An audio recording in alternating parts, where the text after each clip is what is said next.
Hello, squirrel family. Yes, my same new top, but I didn't dirty it yesterday, and I'm going to be live today, so suffer through. I'm not dirty, I don't think.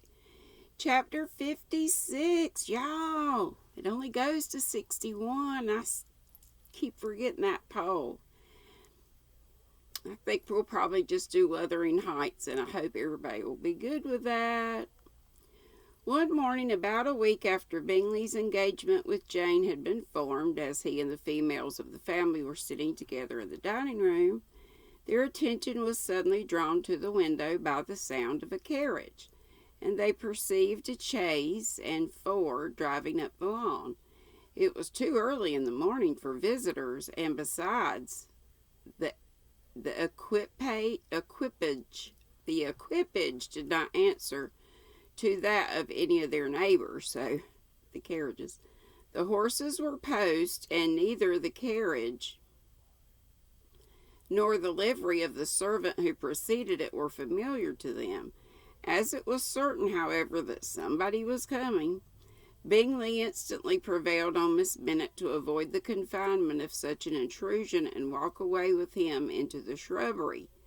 They both set off, and the conjectures of the remaining three continued, though with little satisfaction, till the door was thrown open and their visitor entered. It was, any guesses? Lady Catherine de Bourgh. They were, of course, all intending to be surprised, but their astonishment was beyond their expectation. And on the part of Mrs. Bennet and Kitty, though she was perfectly unknown to them, even inferior to what Elizabeth felt, she entered the room with an air more than usually ungracious, made no other reply to Elizabeth's salutation than a slight inclination of the head, and sat down without saying a word. Elizabeth had mentioned her name to her mother on her ladyship's entrance, though no request of introduction had been made. Mrs. Bennet, all amazement, though flattered by having a guest of such high importance, received her with the utmost politeness. After sitting for a moment in silence, she said very stiffly to Elizabeth, "I hope you are well, Miss Bennet. That lady, I suppose, is your mother?" Elizabeth replied very concisely that she was. "And that, I suppose, is one of your sisters?" "Yes, madam," said Mrs. Bennet, delighted to speak to Lady Catherine. "She is my youngest girl but one. My youngest of all is lately married, and my eldest is somewhere about the grounds walking with a young man who, I believe, will soon become a part of the family." "You have a very small park here," returned Lady Catherine after a short silence. "It is nothing in comparison of Rosings, my lady, I dare say, but I assure you it is much larger than Sir William Lucas's. This must be a most inconvenient sitting room for the evening. In summer the windows are full west."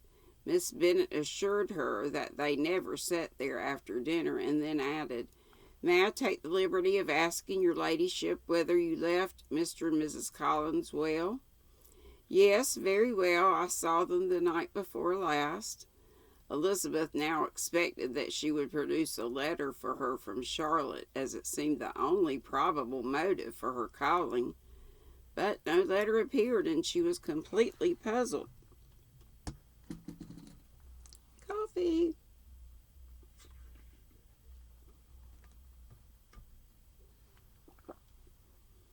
Dry mouth. Mrs. Bennet, with great civility, begged her ladyship to take some refreshment, but Lady Catherine very resolutely and not very politely declined eating anything, and then rising up said to Elizabeth, "Miss Bennet, there seemed to be a prettyish kind of little wilderness on one side of your lawn. I should be glad to take a turn in it if you will favour me with your company." "Go, my dear," cried her mother, "and show her ladyship about the different walks. I think she will be pleased with the hermitage." Elizabeth obeyed, and running into her own room for her parasol, attended her noble guest downstairs. As they passed through the hall, Lady Catherine opened the doors into the dining parlour and drawing room, and pronouncing them, after a short survey, to be decent-looking rooms, walked on. Her carriage remained at the door, and Elizabeth saw that her waiting woman was in it. They proceeded in silence along the gravel walk that led to the copse. Elizabeth was determined to make no effort for conversation with the woman who was now more than usually insolent and disagreeable. "How could I ever think her like her nephew?" said she, as she looked in her face. As soon as they entered the copse, Lady Catherine began in the following manner. "You can be at no loss, Miss Bennet, to understand the reason of my journey hither. Your own heart, your own conscience must tell you why I come." Elizabeth looked with unaffected astonishment. "Indeed, you are mistaken, madam. I have not been able to account for the honour of seeing you here." "Miss Bennet," replied her ladyship in an angry tone, "you ought to know that I am not to be trifled with. But however insincere you may choose to be, you shall not find me so. My character has ever been celebrated for its sincerity and frankness, and in a cause of such a moment as this I shall certainly not depart from it. A report of a most alarming nature reached me 2 days ago. I was told that not only your sister was on the point of being most advantageously married, but that Miss Elizabeth Bennet would, in all likelihood, be soon afterwards united to my nephew, my own nephew, Mr. Darcy. Though I know it must be a scandalous falsehood, though it would not injure him so much as to suppose the truth of it possible, I instantly resolved on setting off for this place, that I might make my sentiments known to you." "If you believed it impossible to be true," said Elizabeth, colouring with astonishment and disdain, "I wonder you took the trouble of coming so far. What could your ladyship propose by it?" "At once to insist upon having such a report universally contradicted." "Your coming to Longbourn to see me and my family," said Elizabeth coolly, "will be rather a confirmation of it, if indeed such a report is in existence." "If? Do you then pretend to be ignorant of it? Has it not been industriously circulated by yourselves? Do you not know that such a report is spread about?" "I never heard that it was." "And can you likewise declare that there is no foundation for it?" "I do not pretend to possess equal frankness with your ladyship. You may ask one question which I shall not choose to answer. This is not to be borne, Miss Bennet. I insist on being satisfied. Has my nephew made you an offer of marriage?" "Your ladyship has declared it to be impossible." "It ought to be so. It must be so while he retains the use of his reason. But your arts and allurements may, in a moment of infatuation, have made him forget what he owes to himself, and to all his family you may have drawn him in. If I have, I shall be the last person to confess it. Miss Bennet, do you know who I am? I have not been accustomed to such language as this. I'm almost the nearest relative he has in the world, and am entitled to know all his dearest concerns. But you are not entitled to know mine, nor will such behavior as this ever induce me to be explicit. Let me be rightly understood. This match, to which you have the presumption to aspire, can never take place, no never. Mr. Darcy is engaged to my daughter now. What have you to say?" "Only this, that if he is so, you can have no reason to suppose he will make an offer to me." Lady Catherine hesitated for a moment, and then replied, "The engagement between them is of a peculiar kind. From their infancy they have been intended for each other.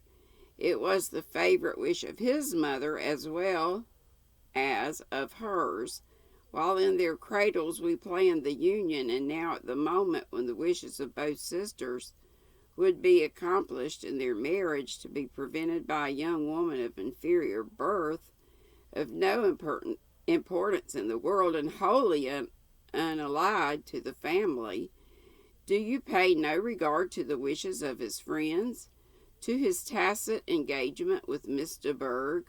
Are you lost to every feeling of propriety and delicacy?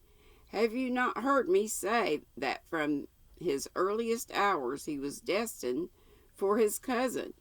Yes, and I had heard it before, but what is that to me? If there is no other objection to my marrying your nephew, I shall certainly not be kept from it. By knowing that his mother and his aunt wished him to marry Miss de Bourgh, you both did as much as you could in planning the marriage. Its completion depended on others. If Mr. Darcy is neither by honor nor inclination confined to his cousin, why is not he to make another choice? And if I am that choice, why may not I accept him? Because honor, decorum, prudence, nay, interest forbid it. Yes, Miss Bennet, interest, for do not expect to be noticed by his family or friends. If you wilfully act against the inclinations of all, you will be censured, slighted, and despised by everyone connected with him. Your alliance will be a disgrace. Your name will never be mentioned by any of us. These are heavy misfortunes, replied Elizabeth, but the wife of Miss Darcy must have such extraordinary sources of happiness necessarily attached to her situation that she could, upon the whole, have no cause to repine. Obstinate, headstrong girl, I'm ashamed of you. Is this your gratitude for my attentions to you last spring? Is nothing due to me on that score? Let us sit down. You are to understand, Miss Bennet, that I came here with the determined resolution of carrying my purpose, nor will I be dissuaded from it. I have not been used to submit to any person's whims. I have not been in the habit of brooking disappointment. That will make your ladyship's situation at present more pitiable, but it will have no effect on me. I will not be interrupted. Hear me in silence. My daughter and my nephew are formed for each other. They are descended on the maternal side from the same noble line, and on the father's from respectable honor and ancient though untitled families. Their fortune on both sides is splendid. They are destined for each other by the voice of every member of their respective houses. And what is to divide them? The upstart pretensions of a young woman without family, connections, or fortune. Is this to be endured? But it must not, it shall not be. If you were sensible of your own good, you would not wish to quit the sphere in which you have brought up. In marrying your nephew, I should not consider myself as quitting that sphere. He is a gentleman. I am a gentleman's daughter. So far we are equal. True, you are a gentleman's daughter, but who was your mother? Who are your uncles and aunts? Do not imagine me ignorant of their condition. Whatever my connections may be, said Elizabeth, if your nephew does not object to them, they can be nothing to you. Tell me once and for all, are you engaged to him? Though Elizabeth would not, for the mere purpose of obliging Lady Catherine, have answered this question, she could not but say, after a moment's deliberation, I am not. Lady Catherine seemed pleased. And will you promise me never to enter into such an engagement? I will make no promise of the kind. Miss Bennet, I am shocked and astonished. I expected to find a more reasonable young woman, but do not deceive yourself into a belief that will ever recede. I shall not go away till you have given me the assurance I require, and I certainly never shall give it.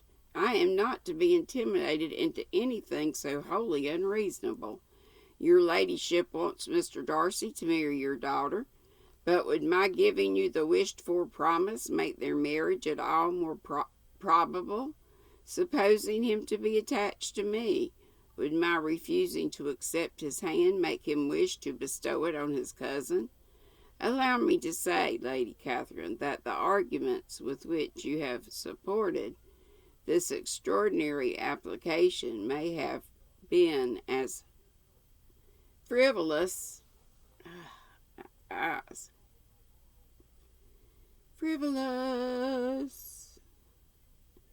as the application was ill-judged. You have widely mistaken my character if you think I can be worked on by such persuasions as these.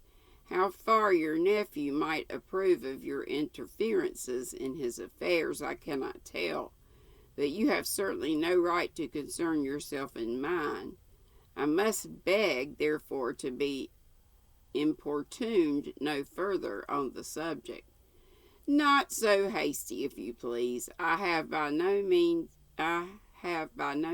done. To all the objections I have already urged, I still have another to add.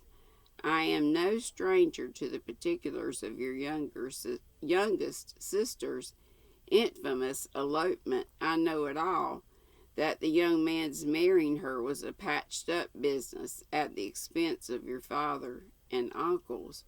And is such a girl to be my nephew's sister? Is her husband, is the son of his late father, Stuart, to be his brother? Heaven and earth, of what are you thinking? Are the shades of Pemberley to be thus polluted? You can now have nothing further to say, she resentfully answered. You have insulted me in every possible method. I must beg to return to the house. And she rose as she spoke. Lady Catherine rose also, and they turned back. Her ladyship was highly incensed. You have no regard, then, for the honor and credit of my nephew, unfeeling, selfish girl. Do you not consider that a connection with you must disgrace him in the eyes of everybody? Lady Catherine, I have... Oh, no, what happened?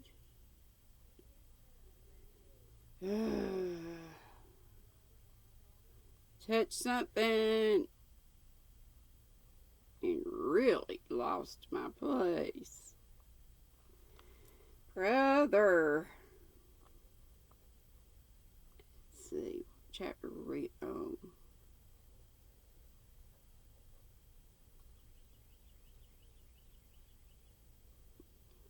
Hate it when I do that.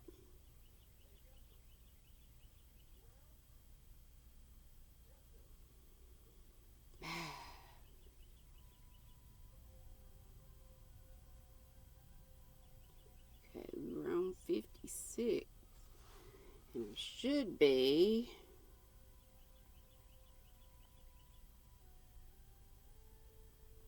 almost done, I would think.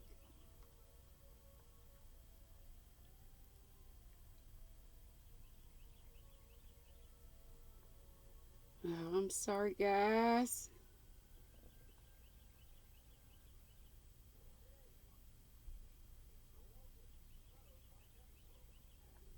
Okay, think I'm close.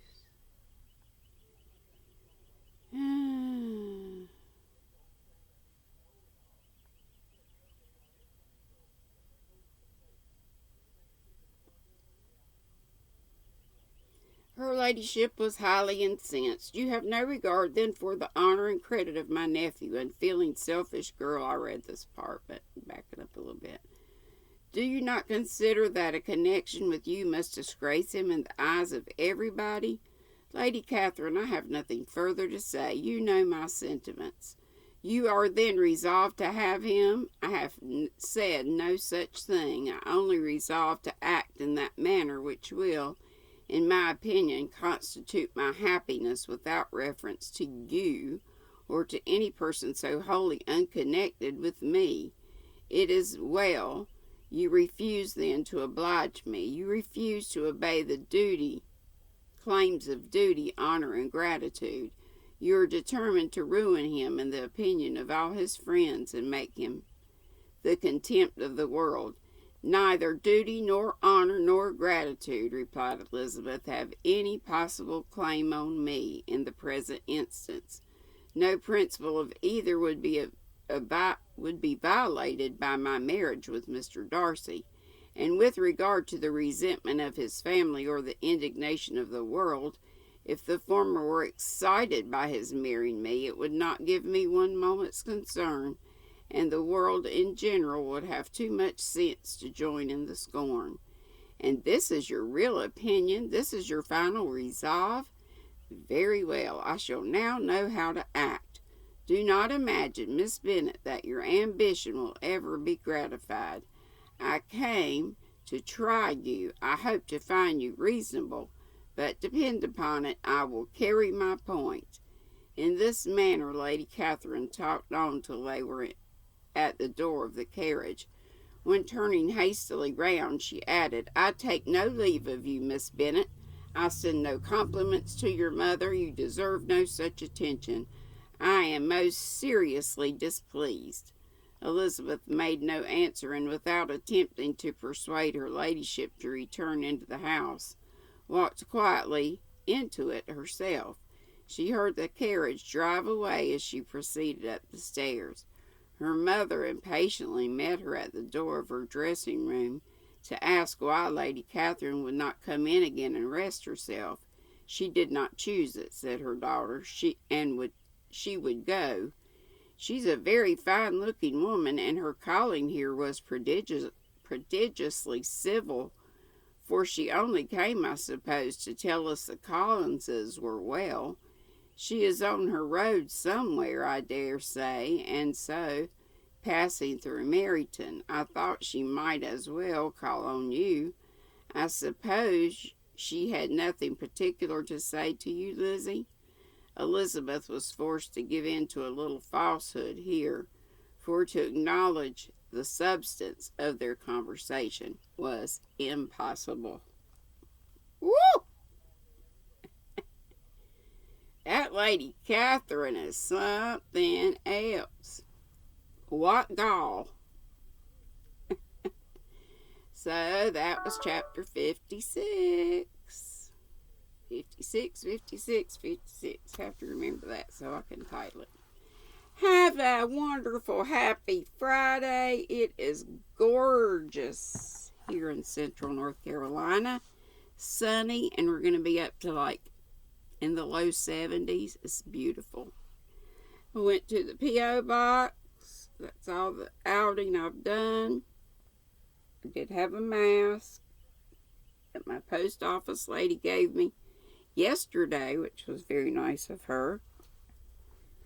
No happy mail today, but that's okay. I got my great happy mail from all of you, which is the knitting machine. I've been cranking out more hats. I've got this many. Of course, some of them, 3 I did by hand, these 3 by machine. And I have another one that I just pulled off the machine, same as this, but a little bit longer. But I messed it up taking it off, so I may be just frogging it and redoing it, which is no big deal. It takes 2 seconds. 2 seconds to make a hat. That is cray-cray. But I love it. And thank you all so very much for blessing me with it so I can bless others with it. And one day, maybe you. Okay, see you later, Gators. 5, live at 5. Tea with GrannyDee. Be sweet. Don't be ugly. I know you will be sweet, and you won't be ugly. Now, see you later. Bye-bye. Love you.